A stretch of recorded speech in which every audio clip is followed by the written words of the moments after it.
Começa agora o programa Bem Viver, uma prosa sobre saúde, bem-estar, comida e agroecologia. Produção Rádio Brasil de Fato.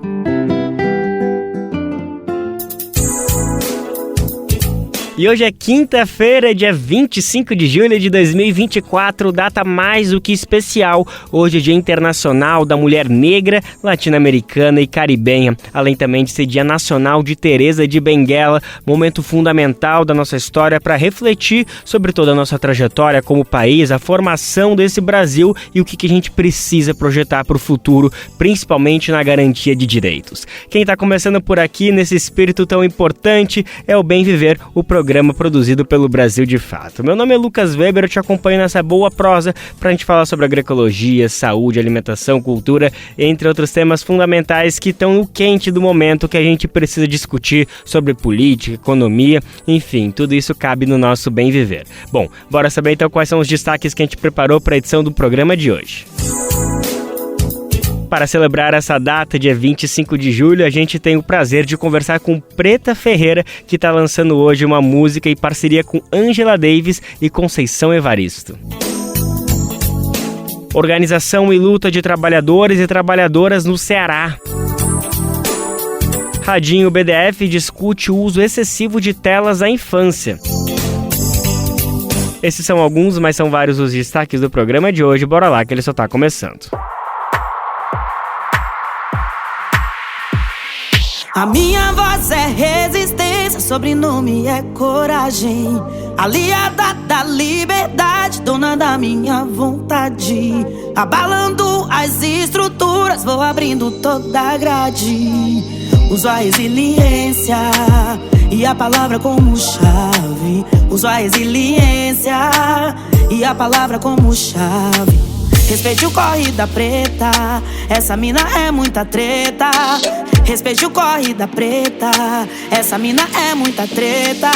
Tem uma mulher preta em movimento, tem uma mulher preta em movimento. Tem uma mulher preta em movimento, tem uma mulher preta em movimento. Tem uma mulher preta em movimento, tem uma mulher preta em movimento. Tem uma mulher preta em movimento, tem uma mulher preta em movimento. Da luta, da glória, exemplo de história. Preta de quebrada, revolucionária. Faço o meu corre que é pra não me falta nada. Da luta, da glória, exemplo de história. Preta de quebrada, revolucionária. E neste dia 25 de julho, Dia Internacional da Mulher Negra, Latino-Americana e Caribenha, o Bem Viver tem a alegria, a honra de receber Preta Ferreira, essa multiartista, ativista, que olha só que bacana, nesse dia tá nos presenteando com uma nova música, com um novo single. É justamente essa canção que a gente acabou de ouvir um trechinho, Preta em Movimento, que fala, olha só que bacana, olha que potente, fala sobre um encontro que Preta Ferreira teve com Angela Davis. Elas desde 2019 trocam algumas cartas, trocam alguns conhecimentos, e essa relação toda se materializou nessa música, e a gente vai saber um pouco mais sobre tudo isso, sobre toda a carreira, sobre tudo que ela anda produzindo. Mas antes de tudo, Preta Ferreira, que alegria poder te receber. Obrigado pela disponibilidade de atender o Brasil de Fato, viu? Muito obrigada, eu que agradeço pelo espaço, pela oportunidade de estar aqui com vocês. O Brasil de Fato, que já é um parceiro há muitos anos, que sempre me acompanhou aí desde antes, né? Tá sempre comigo, então para mim é uma alegria muito grande estar aqui também, em primeira mão com vocês, primeira entrevista, depois de criar esse single, de criar esse clipe, e não podia ser melhor do que com vocês. Poxa, que honra, que bacana que a gente está conseguindo manter essa relação que, de fato, desde 2019, quando você foi presa já em provas, lá por conta do movimento Sem Teto do Centro, né? Foram mais de 100 dias detida lá na penitenciária de Santana. O Brasil, de fato, sempre esteve ao lado e a gente não podia deixar passar esse momento tão importante. Então, é isso, tá sendo aquele encontro que era esperado, mas a gente não podia também deixar passar. Preta, então conta um pouquinho mais pra gente sobre a formulação, se acabou casando por coincidência, se você já estava planejando que ele viesse nessa data tão potente, tão forte, que precisa ser melhor divulgada, precisa ser melhor dita. Enfim, conta um pouquinho como que esses caminhos foram se entrelaçando até chegar nesse grande momento. Olha, eu acho que eu pensei mais em fazer nessa data como uma homenagem para as mulheres, né? A Patrícia, ela queria até lançar antes, né? Eu pensei esse lançamento já estava previsto para muito tempo, mas eu acho que casou mesmo para essa data, porque a gente queria fazer um clipe bem bonito para permear pela história do movimento Black Panthers, mas também pelos movimentos sociais, como esse intercâmbio cultural social, de movimentos sociais, né? pela justiça e pela igualdade. Então eu quis esperar essa data mesmo para fazer mais uma homenagem, mas também, não só por essa homenagem às mulheres negras, mas é para elas se retratarem, se enxergarem como potência no seu dia a dia. A mulher negra, ela faz 10 coisas ao mesmo tempo. E eu me deparei com essa questão quando eu me vi fazendo musical, quando eu me vi pegando ônibus, quando eu me vi sendo liderança de movimento social, quando eu me vi sendo cantora, quando eu me vi atuando na política. Esse é o lugar que coloca os nossos corpos, mas a gente também não perde a ternura. Então eu quis retratar a mulher preta de uma forma diferente do que a sociedade está acostumado. Nós somos da luta, mas porque a sociedade nos forja a luta.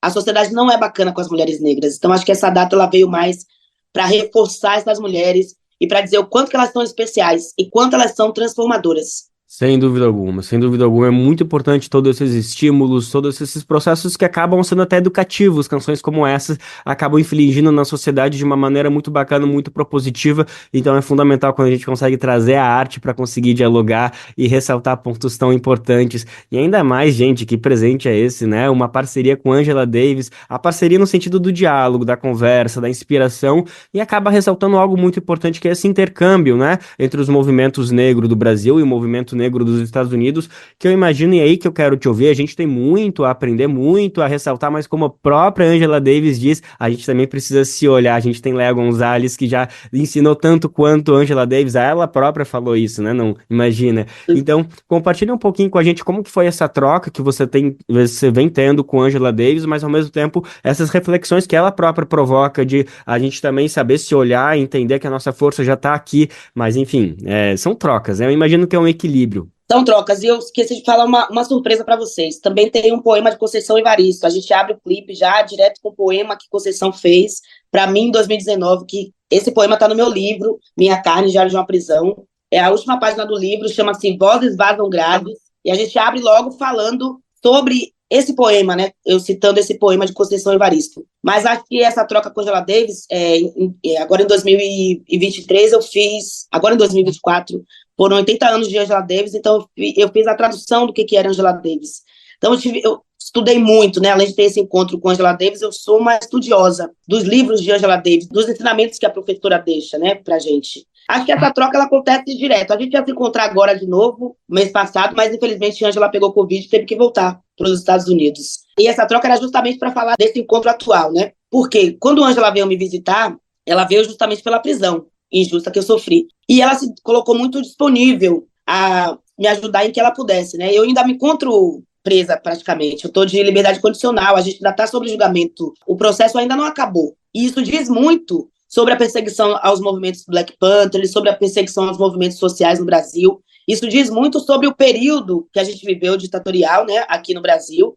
Mas acho que esse meu encontro com Angela Davis veio mais para fortalecer quem eu sou, o meu movimento, porque eu ficava muito nessa de, eu sou uma simples militante sem teto. Mas ela tirou essas escamas dos meus olhos e me disse, quando a mulher negra se movimenta com ela toda uma estrutura. E realmente a gente movimenta uma estrutura. Eu, quanto liderança de movimento social, não estou brincando com a vida das pessoas, nem com o direito constitucional à moradia das pessoas. Acabamos de entregar 121 unidades de moradia do antigo Hotel Cambridge. Então, isso é movimentar as estruturas. Carmen Silva, que é minha mãe, quando ela ocupa esses prédios para garantir a moradia, não é somente da família dela. Então, a gente continua movimentando essa estrutura, mesmo sendo irreconhecidas, né? A gente não tem o reconhecimento social, porque há criminalização, mas a gente faz. A gente materializa o direito constitucional para essas famílias. Que lindo, que importante. Eu acho que é quando a militância se conversa com a arte, ganha uma potência, e é aí que você se autodenomina como artivista, né? Inclusive agora tá prestes, assim, acho que já tá para começo de agosto, né? A estreia do musical Clara Nunes, a Tal Guerreira, a idealização da Vanessa da Mata, e você tá aí participando também. Quero saber detalhes, eu tô um pouco por fora de como que você vai participar, qual vai ser a tua atuação, mas tem uma grande expectativa sobre tudo isso, então conta um pouquinho pra gente como está sendo para ti, o que a gente pode esperar como público, se é a tua primeira participação também musical. Olha, eu posso dizer que vocês vão se emocionar muito, que tá bem bonito. Jorge Farjala permeia por um mundo, assim, incrível, é um diretor muito maravilhoso, que traz coisas que eu antes eu me perguntava, será que isso é possível? E ele faz a gente não somente acreditar, mas faz a gente realizar. Vanessa da Mata, não só é idealizadora, mas ela também vai trazer Clara Nunes, ela é Clara Nunes, e tem tudo a ver. Né, a história de Clara Nunes, o samba, as mulheres, como as mulheres viviam naquela época. Eu não vou ficar dando muito spoiler, até mesmo porque eu não posso. Dia 2 de agosto, estreia o musical Clara Nunes, a Tal Guerreira. Eu sou cover de Nanã, que é uma das personagens principais. Esse é o meu primeiro musical e eu tô muito feliz, assim, porque logo de cara já peguei um papel desse para encarar, né? E gente, musical não é fácil. Mas eu quis me dar esse desafio porque, como eu disse, eu sou uma artivista, então eu gosto de permear por todos os meios da arte. A arte é um mecanismo transformador, a arte é política, e praticar a arte em todos os segmentos, isso gera também o poder de conhecimento e o poder de fala, né? Então, estar no musical, para mim, foi muito importante porque foi transformador. Eu superei muitos limites, porque eu nunca tinha feito um musical, né? Nunca tinha parado para pensar que era possível eu estar no musical, porque a luta, ela tem disso, ela tem de tirar da gente, principalmente das mulheres pretas, a possibilidade de sonhar, a possibilidade de fazer arte. Por isso que eu sou uma artivista e falo para as outras mulheres também que elas podem ser também, porque a arte, ela tem esse poder de libertar, né? O musical, ele traz uma Clara Nunes bem íntima. É um musical que fala da Clara Nunes em diversas particularidades, e principalmente nas religiões, nos amores, traz a história da cultura do Brasil, Bibi Ferreira, a ditadura militar. E isso tudo é político, a arte é política. Então a gente permeia por diversas partes da vida de Clara Nunes, mas sem esquecer da política, sem esquecer do que realmente foi a vida de Clara Nunes. Eu estou aqui segurando as expectativas para não pedir mais informações, para pedir mais detalhes, porque eu também quero ser surpreendido, mas está difícil segurar toda essa ansiedade. Então daqui a pouquinho aí, dia 2 de agosto tem estreia, tem uma temporada que não é tão longa, vai até ali começo de setembro, meados de setembro, mas a gente tem certeza que vai voltar, mas a gente tem que lotar também os teatros para poder fazer com que volte. Preta, muito bacana esse teu movimento, né, de estar aí nesse musical. Inclusive, esse ano você também vai estar no Festival de Cinema de Gramado mais uma vez, não é a primeira vez que você participa, né? Você participou do filme Cidade de Campo, da diretora Juliana Rojas, né? Já tinha participado em 2020, se não me engano, né, por conta lá do curta Receita de Caranguejo.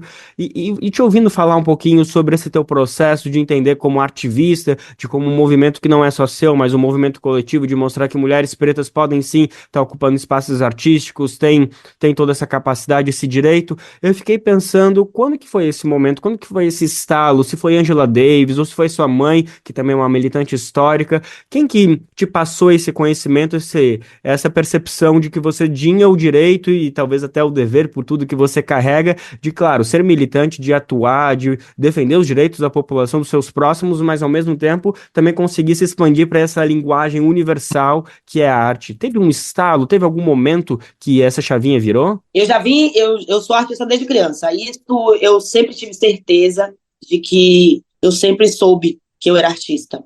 Mas a luta, ela me impedia ao mesmo tempo que ela me dava gatilhos para estar na arte. Quando eu vim para São Paulo, eu sofria, na década de 90, eu sofria muito preconceito, xenofobia, eu morava em prédio de ocupação, e estudava numa escola eletiva, que era o Caetano de Campos Consolação. Então, o que eu fiz? Eu resolvi fazer uma festa junina e chamei toda a escola e o entorno para participarem dessa festa. Então, através daí, eu descobri o poder da arte e militância. Isso foi em meados de 2000, 2001. E a partir daí eu não parei mais. Mas eu decidi, esses últimos anos, focar muito mais na minha arte, porque quando eu saí da prisão, eu saí com um livro, um disco escrito, e eu já trabalhava, já permeava pelo meio do cinema. Eu sou formada em publicidade e propaganda, então eu sempre vivi nesse meio, sempre fiz estágio, sempre fui atrás. Mas o que me trouxe a chavinha mesmo, quanto atriz, foi o filme Era o Hotel Cambridge, de Eliane Café, que foi gravado na ocupação Cambridge, quando era ocupação. Então, esse filme, ele, além de rodar o mundo todo, falando sobre a história dos movimentos sociais, ele me mostrou que é possível a gente fazer arte, mostrando a realidade, não que a mídia tradicional sempre mostrou dos movimentos sociais ou das nossas histórias. Então, eu procurei unificar mais ainda a arte que eu tinha dentro de mim com o meu ativismo, né, para não se deixar perder, porque eu sou, sim, uma ativista, mas para além de ser uma ativista, eu sou uma cantriz, eu sou uma escritora, então eu não queria também deixar de perder isso, porque isso, mediante todas as situações de calamidades que a gente vive, é também esperançar outras mulheres, é dizer que é possível, sim, se fazer arte com ternura e mostrar que a luta também, ela tem a sua certa ternura. Que lindo. Nossa, que inspirador te escutar, Preta. E tudo faz muito sentido. Eu lembro de conversar com a sua mãe, com a Carmen Silva, ano passado, quando a Ocupação 9 de Julho esteve na Bienal, esse espaço super legitimado da arte, das culturas muito, normalmente, eurocêntricas, que a gente sempre estava acostumado a ver, e de repente a Ocupação 9 de Julho lá se legitimando como uma arte. Ela falou sobre isso, e que ocupar também é uma arte. Também, claro, é uma luta, é uma militância, mas tem momentos que a militância justamente se conversa com essas manifestações, e eu acho que tanto você como a sua mãe conseguem exemplificar isso de maneiras tão brilhantes e tão hipnotizantes de alguma maneira, né?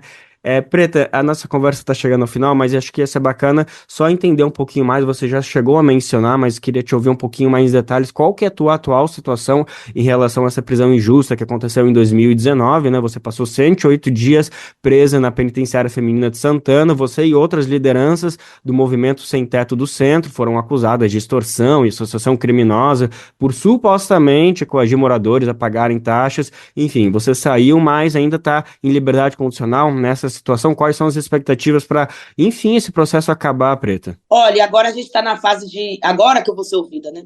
Faz 5 anos eu nunca fui ouvida. Eu só fui jogada numa masmorra sem direito a ter direito, sem direito a ter defesa. E eu quero, sim, ser ouvida, porque a gente passa por esse processo. Durante esses 5 anos eu estou ouvindo muitas coisas dentro do Ministério Público, né? Mas nada que nos criminalize. Nem as pessoas que nos prenderam, né? Então, eu gostaria muito de ser ouvida, porque eu sou uma atuante da justiça brasileira. Eu sou uma atuante contra as injustiças sociais. E isso mostra que não é prendendo lideranças de movimentos sociais que vai solucionar o problema da moradia.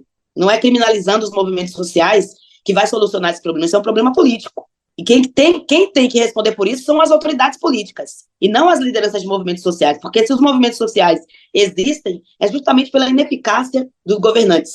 Mas eu espero que a justiça seja feita, né? A gente sabe que não podemos esperar muita coisa da justiça do Brasil, ainda mais quando se trata de pessoas pretas, ainda mais quando se trata de mulheres pretas. A gente tem aí Babi Quirino, que passou 2 anos presa injustamente também pelo reconhecimento facial e pelo cabelo, reconhecimento pelo cabelo, né? Então, eu não fui a primeira vítima do sistema, não serei a última, mas eu também estou aqui para dizer que se o sistema não mudar, a gente muda o sistema. E muda através disso, através da arte, e muda através de provar nossa inocência quantas vezes forem possíveis, e muda através dos espaços que estamos ocupando, através das nossas realizações. A gente muda o sistema e mostra para as pessoas, para a sociedade, que é possível sim se fazer política pública e de uma forma honesta.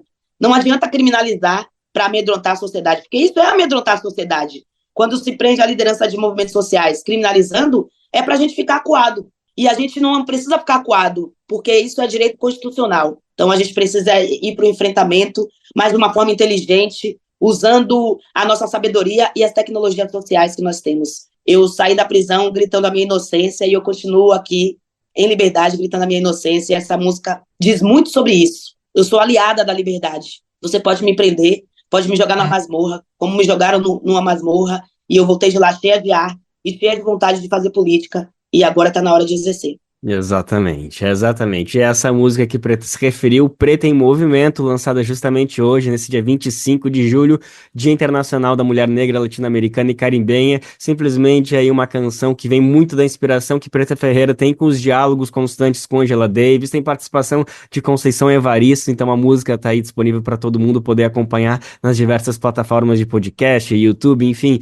escutem, vejam o clipe, participem desse grande movimento que ela está protagonizando, que todas essas mulheres negras estão protagonizando.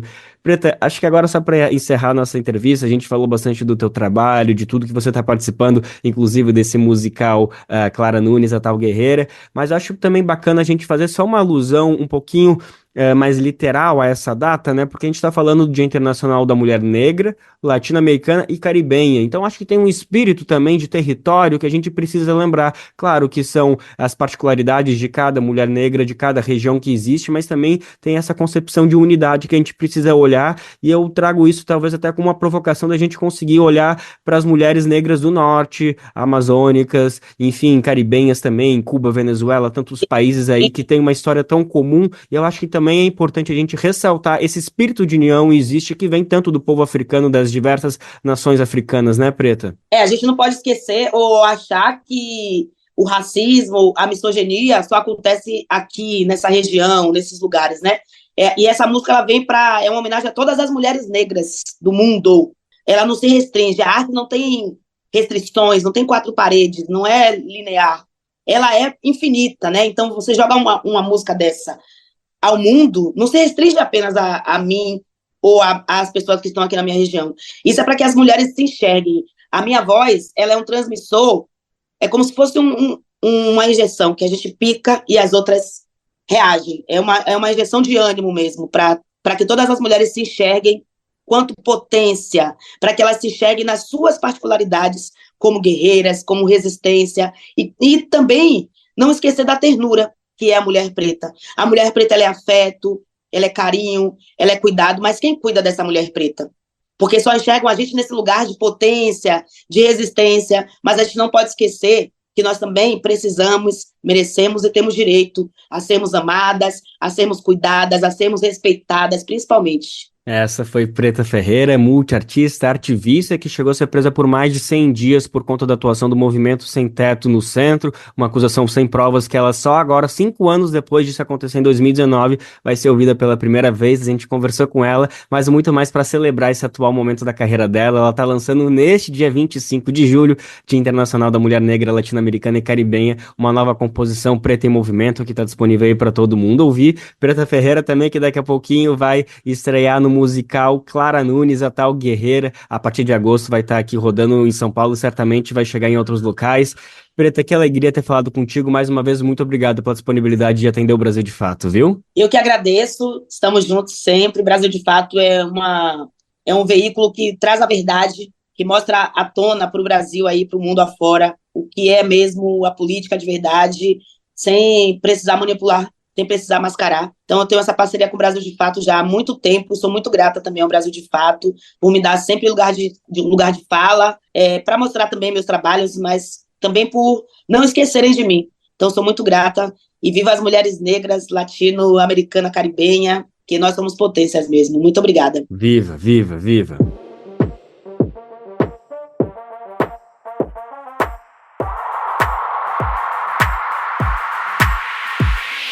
A minha voz é resistência, sobrenome é coragem, aliada da liberdade, dona da minha vontade. Abalando as estruturas, vou abrindo toda a grade. Uso a resiliência e a palavra como chave. Uso a resiliência e a palavra como chave. Respeite o corre da preta, essa mina é muita treta. Respeite o corre da preta, essa mina é muita treta.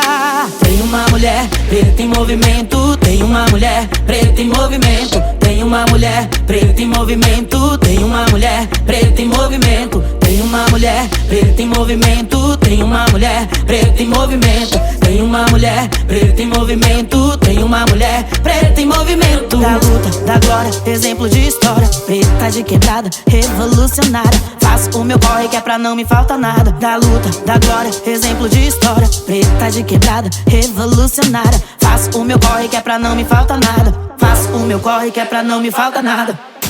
Quando uma mulher preta se movimenta, movimenta com ela toda uma estrutura. Respeite o corre da preta, essa mina é muita treta. Respeite o corre da preta, essa mina é muita treta. Tem uma mulher preta em movimento, tem uma mulher preta em movimento. Tem uma mulher preta em movimento, tem uma mulher preta em movimento. Tem uma mulher preta em movimento, tem uma mulher preta em movimento. Tem uma mulher preta em movimento, tem uma mulher preta em movimento. Programa Bem Viver, sua edição diária sobre saúde, bem-estar, comida e agroecologia.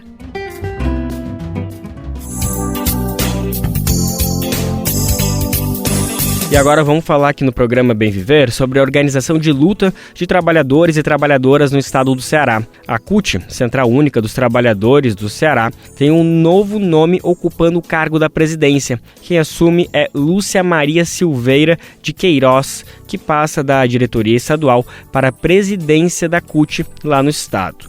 o nosso repórter Giovanni Carvalho, do podcast Diver, que atua lá no Brasil de Fato Ceará, conversou com a nova presidenta sobre a luta dos trabalhadores e trabalhadoras no Estado e a atuação da entidade, além da perspectiva para os próximos meses. A gente sabe que a CUT é muito conhecida nacionalmente, mas a classe trabalhadora está sempre se renovando geracionalmente, não é mesmo? Então, é sempre importante entender o que é a CUT e o papel na luta de classe trabalhadora. A CUT é uma organização sindical brasileira de massas classistas e que tem a defesa dos interesses históricos da classe trabalhadora, representar sindicalmente e dirigir a luta dos trabalhadores do campo e da cidade, no setor público, no setor privado, ativos e inativos, por melhores condições de vida e de trabalho, por uma sociedade justa e democrática.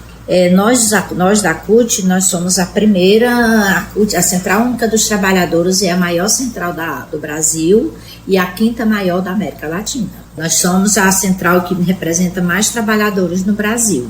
Nós temos hoje 3.806 entidades filiadas no Brasil. No Ceará, nós temos mais de 320 sindicatos filiados à CUT.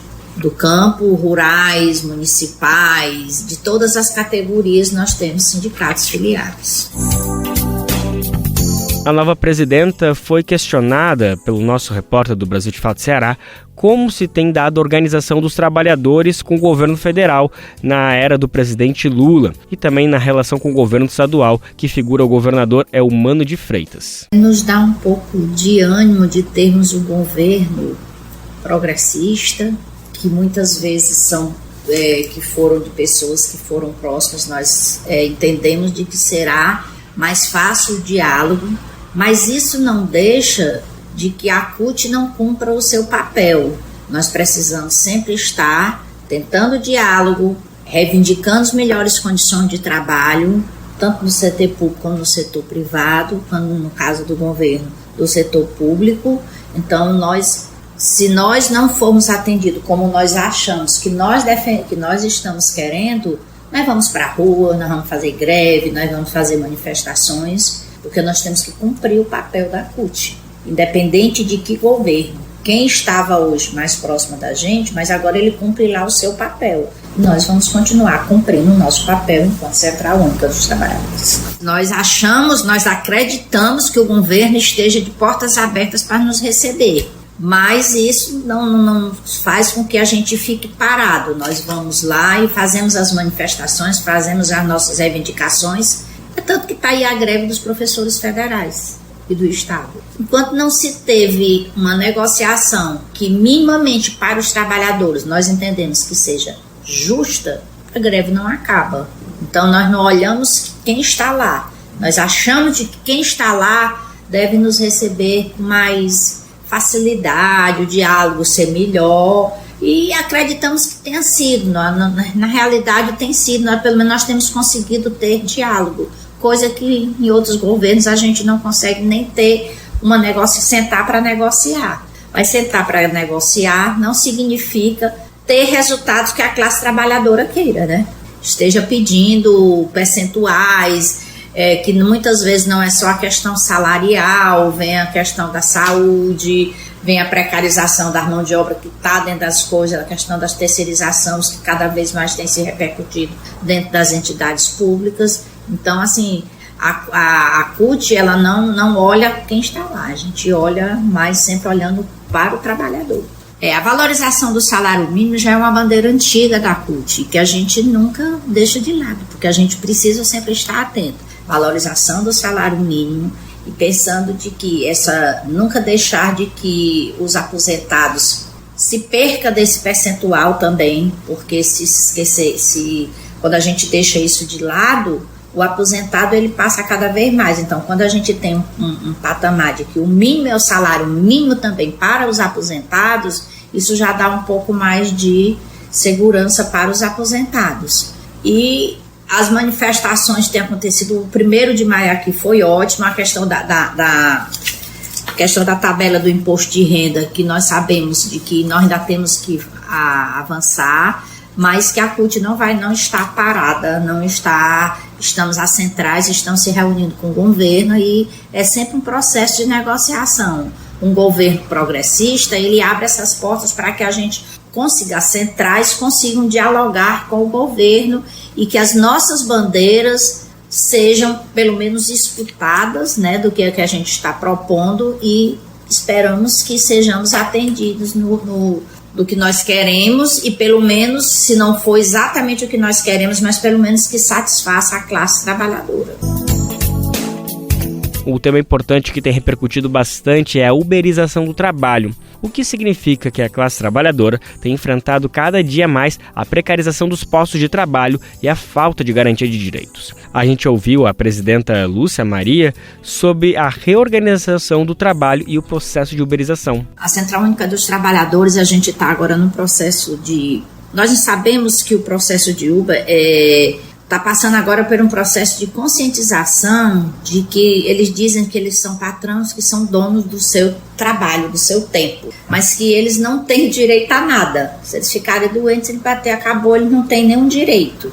Então, nós estamos organizando esses trabalhadores com a criação de sindicatos, passando por esse processo de organizar trabalhadores, criar sindicatos para que esses sindicatos possam negociar com os governos, ver essa questão da plataforma, porque na realidade o patrão de quem é Uber é a plataforma para a qual eles trabalham, mas eles não enxergam isso. Então a gente precisa organizar os sindicatos, que é isso que nós estamos fazendo. Tem Ubers em todo o Brasil, principalmente aqui no Nordeste, já tem representações, já existe toda uma movimentação de sindicatos sendo já organizados, tentando se organizarem para que comecem a ter mais negociação e que a plataforma da qual cada Uber trabalha, eles passem a ter mais direitos e não só aquele percentual que eles pagam para eles e que acaba ali o vínculo na hora que eles pagam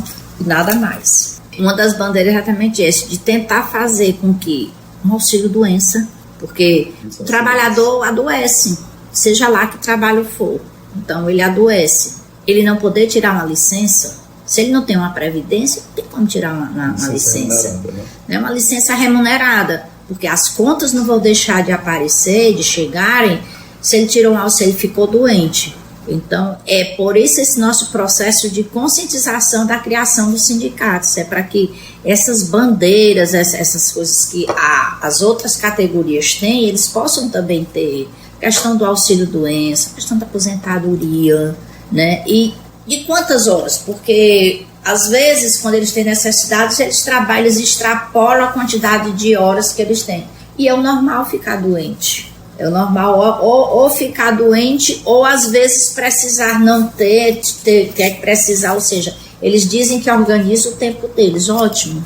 Como tem muitas categorias que trabalham home office, que tem os períodos, isso acontece. Mas hoje a CUT está com esse processo no Brasil inteiro, tentando organizar sindicatos em lugares mais avançados, que já está, Pernambuco já está no processo mais avançado de criação de sindicato.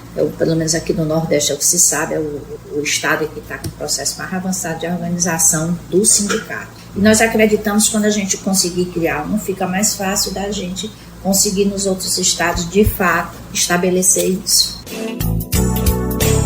E para finalizar essa prosa, a gente perguntou também sobre as perspectivas para os próximos meses como nova presidenta da CUT no Ceará. Dar continuidade ao trabalho, excelente trabalho que o presidente Will Pereira tinha feito. Então, dar continuidade ao trabalho. Ele se licenciou e, como estamos aqui, estamos dando continuidade às ações da CUT do dia a dia e recebendo sindicato, ou seja, dar continuidade ao que tem sido feito e esperamos cumprir isso com maestria. Aconteceu, assim, uma surpresa boa, né? De estar durante esse curto período e aparecer um evento como esse. Estaremos participando com representações de vários sindicatos, inclusive os presidentes das CUTs do Nordeste, todos estarão aqui.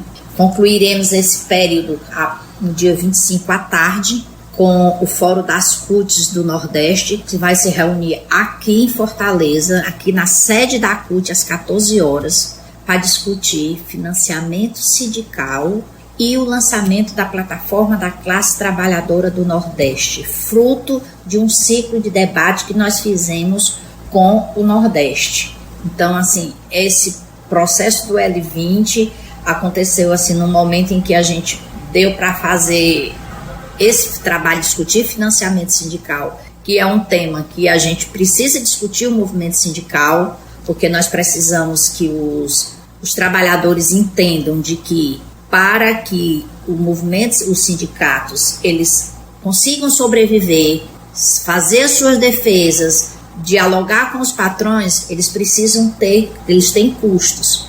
E quem precisa bancar isso, precisa ser os trabalhadores, que eles entendam de que não é algo que é um investimento que eles estão fazendo para que a gente consiga fazer a defesa. E o Fórum das CUT, ele se reúne exatamente para dialogar sobre a questão do financiamento e lançar a plataforma da classe trabalhadora do Nordeste. O Fórum das CUTs é composto pelas 9 CUTs do Nordeste. Então, quando a gente percebeu, sentiu essa dificuldade, que ficava difícil o Sul e Sudeste pensar o desenvolvimento, pensar os problemas específicos do Nordeste, os presidentes das CUTs do Nordeste, juntamente com a Escola de Formação Marise Paiva de Moraes, que tem sede lá em Recife, na qual eu sou uma das coordenadoras, a gente começou a fazer um diálogo de que nós do Nordeste precisávamos nos organizar para discutir a questão do semiárido, para discutir questões pontuais do Nordeste. Então, quando a gente fala do Nordeste, a gente fala da transição justa da usina eólica. Como é que nós vamos pedir para o Sul e Sudeste discutir a usina eólica do Nordeste, se nós do Ceará, nós do Rio Grande do Norte, Pernambuco, estamos sentindo os impactos das sociedades vizinhas, circunvizinhas das usinas, das hélices, das grandes hélices, com doenças, com coisas, ou seja, nós passamos a entender de que nós precisávamos trabalhar o desenvolvimento do Nordeste, como também perceber os problemas do Nordeste e ver como juntos dialogaríamos. Desde dialogar com o consórcio dos governadores, tentar diálogo com o consórcio dos governadores, porque quando eles se reúnem, eles pensam o Nordeste, eles não vão pensar, eles pensam o Nordeste também. E nós já também fazemos isso, mas pensamos sempre com um olhar para a classe trabalhadora. E a plataforma, ela vai ser exatamente, nós vamos convidar alguns vereadores, candidatos vereadores a prefeito que queiram vir receber a plataforma da classe trabalhadora do Nordeste. Nós vamos, cada estado vai receber e vai fazer lá nos seus estados, nos 9 estados vão fazer o lançamento também, que nós vamos aproveitar aqui no Ceará, já que estamos aqui, e os municípios que queiram, os sindicatos que queiram fazer os lançamentos nas suas cidades também, nós colocaremos à disposição a plataforma para que eles consigam fazer isso. Nós trabalharemos na plataforma, isso foi fruto de um ciclo de debates que nós tivemos com o professor Roberto Veras, nós tivemos com o professor Valmor da Universidade de Santa Catarina, Federal de Santa Catarina, com o DIES, o eixo 1, defesa e direitos que garanta vida digna para os trabalhadores, defesa da democracia, participação popular, inclusão social e pluralidade. Eixo 3, valorização do trabalho, garantia do emprego e das condições de trabalho. Eixo 4, defesa da mulher trabalhadora.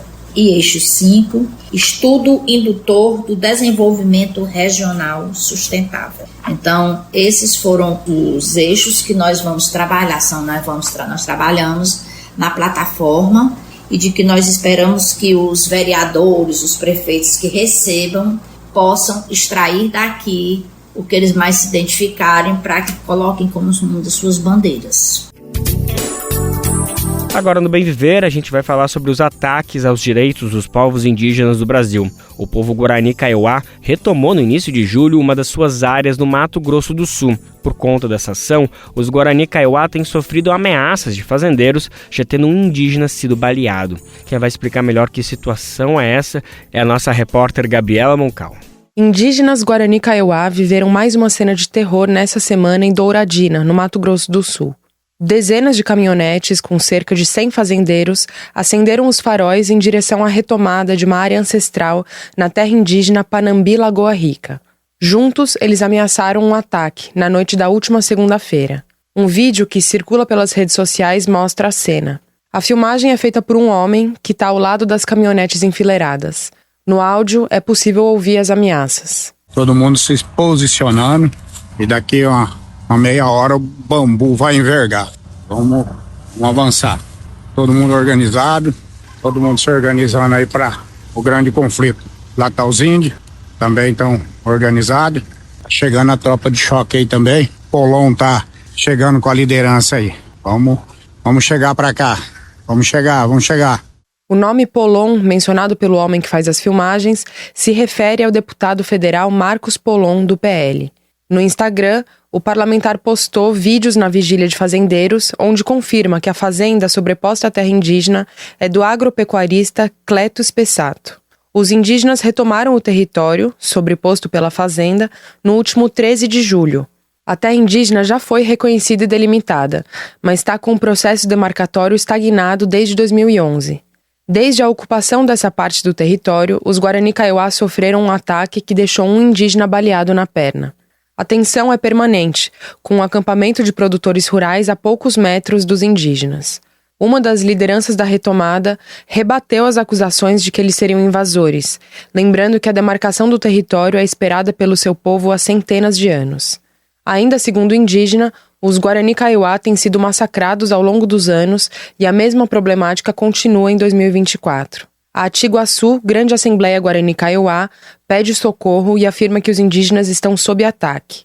Em nota, denuncia que fazendeiros estão destruindo barracas na retomada Panambi. O texto diz, abre aspas, fazendeiros roubam nossas terras e roubam nossos objetos e utensílios. Queremos justiça. Fecha aspas. De acordo com o CIMI, o Conselho Indigenista Missionário, as comitivas do Ministério dos Povos Indígenas para a interrupção das hostilidades não têm sido suficientes, nem mesmo as tentativas de negociação com proprietários e políticos locais. A entidade afirma ainda que não houve uma presença mais sólida do Estado em busca de soluções reais, e nem a ida de autoridades públicas com peso político às regiões. O Brasil, de fato, entrou em contato com o deputado Marcos Polon, pedindo um posicionamento sobre a situação e os ataques aos indígenas no Mato Grosso do Sul.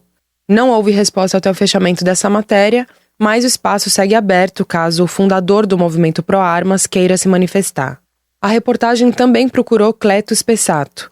O seu consultor contestou a tese de que a terra é indígena e teria sido invadida por fazendeiros. Ele afirmou, abre aspas, todos aqui têm documento, fecha aspas.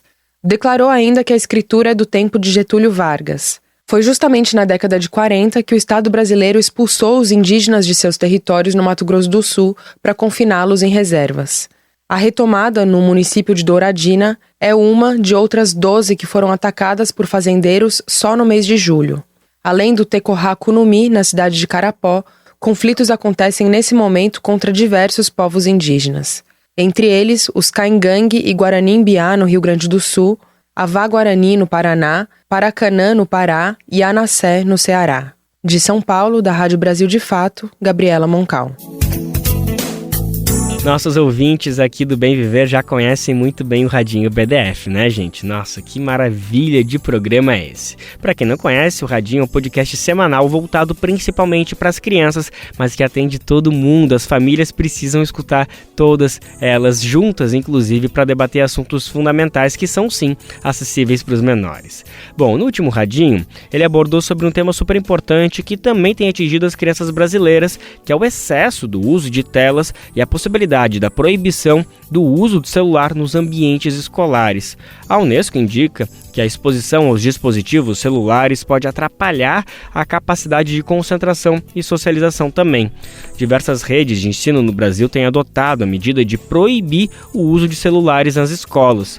A jornalista aqui do Brasil de Fato, Camila Salmásio, que é apresentadora do Radinho BDF, conversou com algumas crianças de diferentes idades sobre essa ideia de proibir o uso de celulares nas escolas.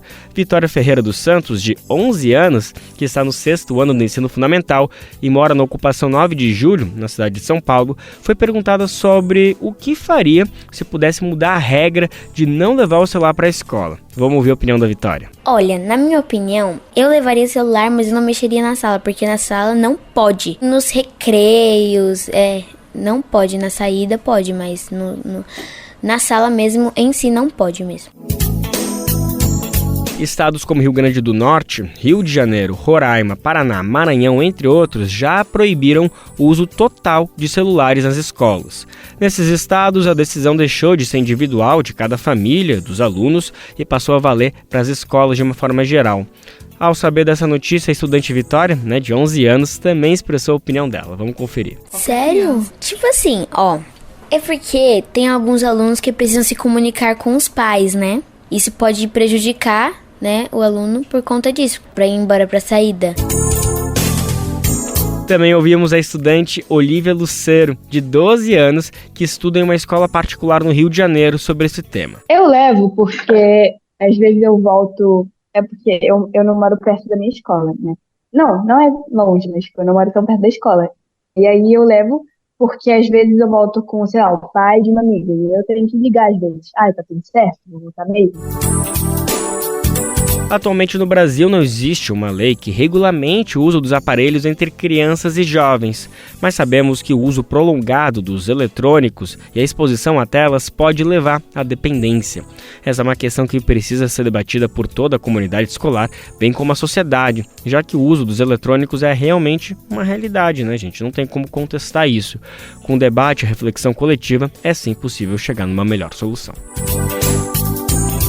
Bom, como a gente abriu o programa de hoje falando, 25 de julho é o Dia Internacional da Mulher Negra, Latino-Americana e Caribenha, além também de ser Dia Nacional de Teresa de Benguela. E nessa quinta-feira acontecem várias manifestações, marchas em diversas partes do país com o mote por reparação e bem viver. Olha só que bacana, que pertinente, como é bom saber que um movimento tão fundamental dialoga diretamente com o nome do nosso programa. A gente fica muito honrado com isso, gente. Vamos saber mais então dessas manifestações que acontecem Brasil afora? Douglas Matos segue com a gente para explicar. Nesta quinta-feira, 25, Dia Internacional da Mulher Negra, Latino-Americana e Caribenha, marchas ocorrem em diversas partes do país, como Bahia, Maranhão, Piauí, Pernambuco, São Paulo e Pará, sob o mote por reparação e bem viver. As manifestações integram o Julho das Pretas, calendário de atividades organizado até o fim do mês pela AMNB, a Articulação de Organizações de Mulheres Negras Brasileiras, e também pela Rede de Mulheres Negras do Nordeste e a Rede Fulanas, Negras da Amazônia Brasileira. Nesta edição de número 12, são 533 atividades feitas por 250 coletivos, entidades e escolas, tudo isso em 23 estados e no Distrito Federal, além de 3 eventos no Uruguai e na Argentina.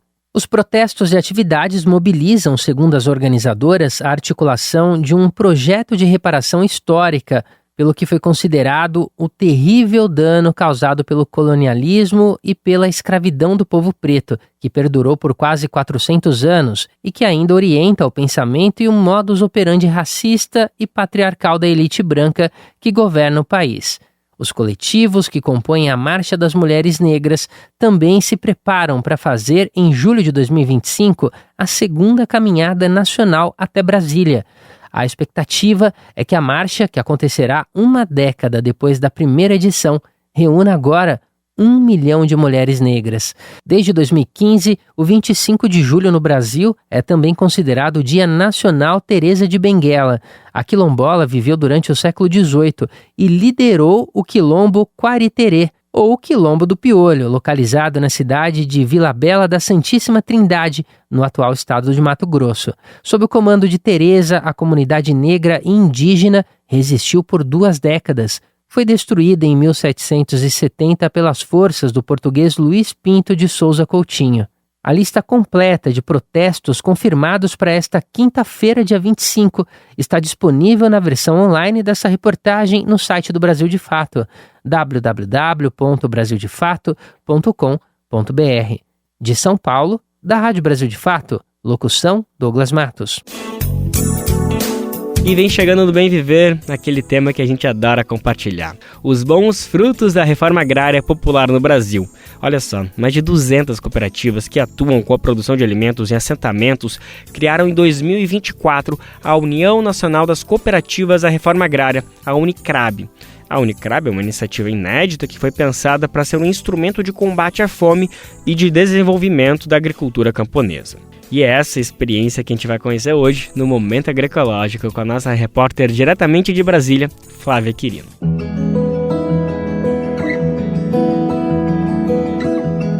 Momento Agroecológico.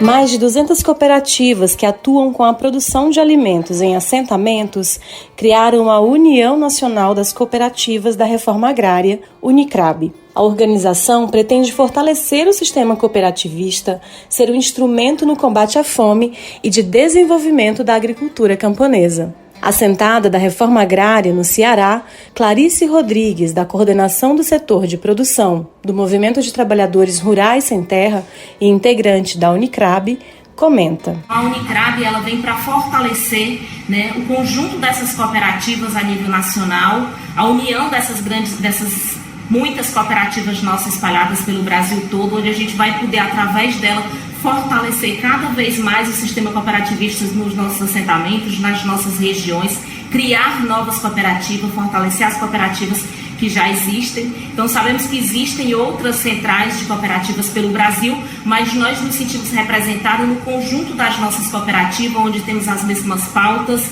onde entendemos que o cooperativismo precisa ter na sua pauta a questão da reforma agrária, da agroecologia, da proteção ambiental. Mais de 1.900 associações de produção de alimentos oriundos da reforma agrária estão organizadas em cooperativas em seus assentamentos e regiões por todo o país. O modelo colaborativo potencializa a produção e a comercialização dos alimentos. Diego Moreira, da Coordenação Nacional do MST, fala sobre a importância da cooperação. Nós estamos falando de pequenas unidades produtivas, estamos falando ainda de poucas políticas públicas que chegam até ao campo, até os assentamentos. Então a necessidade da cooperação, seja a cooperação do ponto de vista das sementes, do ponto de vista dos outros insumos, do maquinário, a cooperação do trabalho, ela é fundamental porque é o que garante que de fato consiga ter produtividade, consiga ter rentabilidade no trabalho, consiga diminuir a penosidade do trabalho. E a cooperação, para nós, mais do que tudo, ela é o que garante as relações sociais, porque as relações sociais, através da produção, são as relações sociais que permitem elevar o nível de consciência. Clarice Rodrigues completa. Elas têm sido fundamental para a organização da produção dos nossos assentamentos, nas nossas áreas. Então, os assentados sozinhos lá, eles não conseguem fazer essa produção, discutir toda a cadeia produtiva, que vai desde o produzir, do processar, do comercializar. E a cooperativa é a possibilidade disso ser concreto enquanto conjunto, enquanto coletivo nesse assentamento. Então, eu tenho um exemplo da minha cooperativa, que é a Cooperamos lá no Sertão dos Inhamuns, lá em Crateús, onde 28 assentamentos daquela região se juntam, constituem uma cooperativa, montam uma agroindústria e hoje nós já estamos processando a carne de caprino naquela região e acessando mercados através da organização dessa produção em torno da cooperativa. Mas isso é o que acontece nessas 200 cooperativas dos nossos assentamentos organizadas em torno do MST em todo o Brasil. O Movimento dos Trabalhadores Rurais Sem Terra possui experiência consolidada na produção de alimentos agroecológicos, como, por exemplo, o arroz orgânico no Rio Grande do Sul e o café em Minas Gerais. Nesse sentido, a ideia da Unicrab é fortalecer o compartilhamento deste conhecimento e dessas experiências e, assim, melhorar a produção para o abastecimento nacional com comida de verdade e sem veneno. Diego Moreira completa. Colocar essa produção a serviço da sociedade brasileira e a serviço dos mercados, seja mercado institucional ou seja mesmo mercado convencional. Mas a preocupação primeira das nossas cooperativas, das associações, do nosso processo de cooperação e da Unicrab como organizadora desse processo todo é colocar os nossos alimentos no mercado interno para combater a infração dos alimentos, poder ajudar a construir uma política de abastecimento, indo de encontro a esse grande dilema brasileiro que é a fome, que que nós, infelizmente, estamos enfrentando novamente. De Brasília, para a Rádio Brasil de Fato, Flávia Quirino.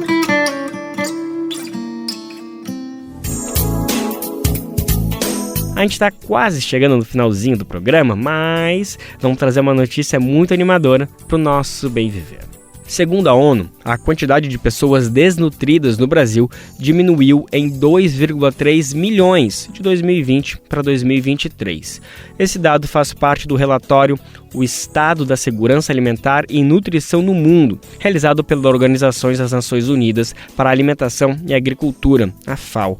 A gente vai saber mais detalhes, entender melhor a dimensão desses números e o que a gente pode esperar daqui para frente. O nosso repórter Douglas Matos tem mais informações. De 2020 para 2023, 2 milhões e 300 mil brasileiros saíram da situação de desnutrição. É o que aponta o relatório O Estado da Segurança Alimentar e Nutricional no Mundo, da Organização das Nações Unidas para a Alimentação e a Agricultura, a FAO, divulgado nesta quarta-feira, dia 24.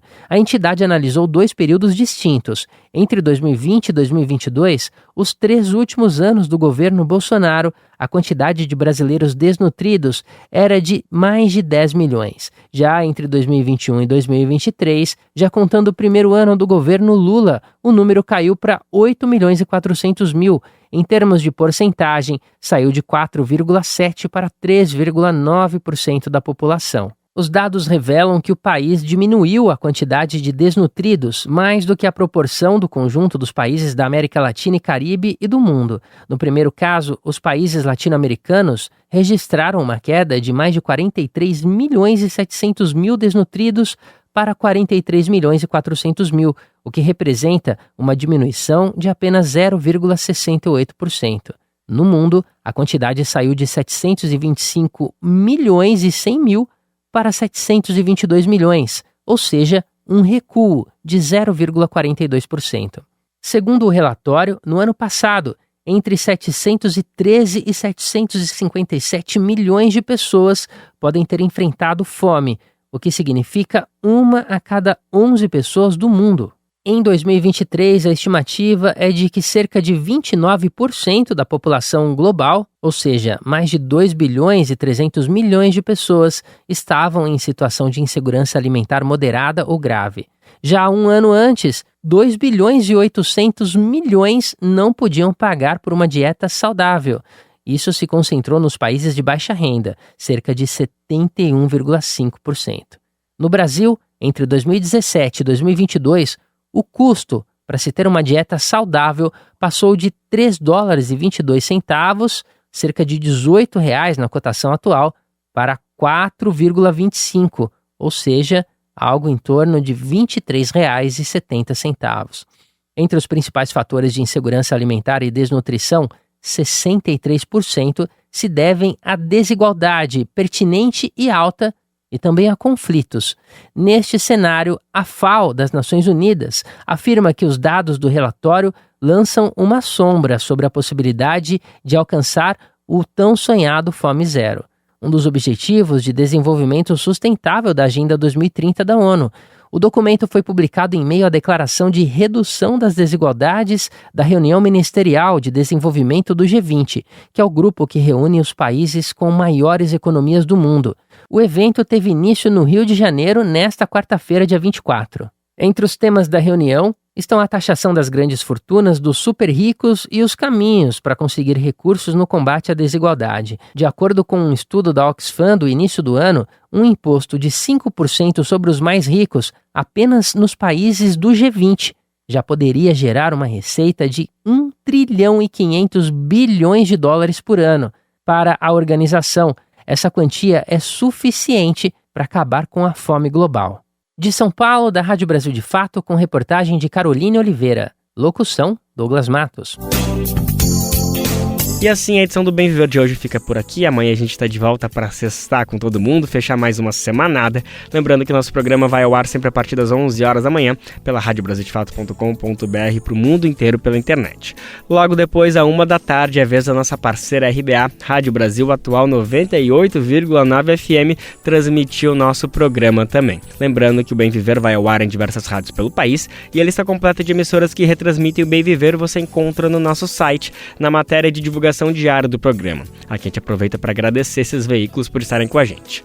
O Bem Viver também fica disponível como podcast no Spotify, Deezer, iTunes e Google Podcast. A apresentação deste programa foi de Lucas Weber, roteiro de Amanda Sampaio, edição e produção de Camila Guiar e Douglas Matos, trabalhos técnicos de Lua Gattinoni, Edson Oliveira e André Paroche, coordenação de Rádio e TV Moniz e Ravena, diretora de programas de áudio Camila Salmásio, direção executiva Nina Fidelis, apoio toda a equipe de jornalismo do Brasil de Fato. Até amanhã, gente. Tchau, tchau.